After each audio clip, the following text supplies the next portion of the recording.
पहले इसके साथ प्यार से बात करेंगे, प्यार से नहीं मानेगा, इसके साथ ये करेंगे। ये टीवी चैनल ये जो है ये इधर भी चलता है इधर भी चलता है, इसको अपनी लाइन पे लेके आना है। ये टीवी चैनल ये तो अपने साथ है, ये ठीक है। ये टीवी चैनल ये दूसरी तरफ है, इसको सबक सिखाना है। लिस्टें बना रहे हैं ये लोग।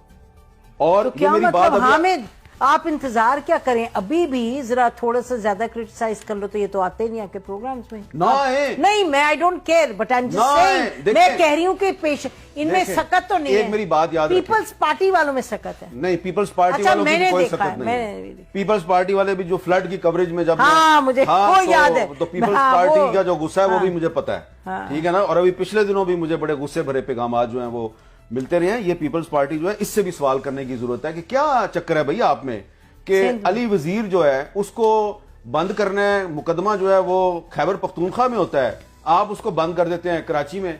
आदम स्वाति को बलोचिस्तान की अदालत कहती है कि मुकदमात खत्म, आप उठा के उसको बंद कर देते हैं कराची में, आप उसको सिंध ले जाते हैं। मैंने आज सिंध के सीएम को मैंने क्या नाम है इनका जो शर्जील मेमन को 3 लोगों को मैंने मैसेजेस भेजे कि बताएं क्या किया आपने, क्यों उठा के लिखो, किसी का जवाब तो नहीं आया। नहीं वो जवाब नहीं देंगे। तो ये जो इस वक्त जो हुकूमत है, हुकूमत का मतलब सिर्फ PMLN नहीं है, इसमें पीपल्स पार्टी पूरी तरह शामिल है।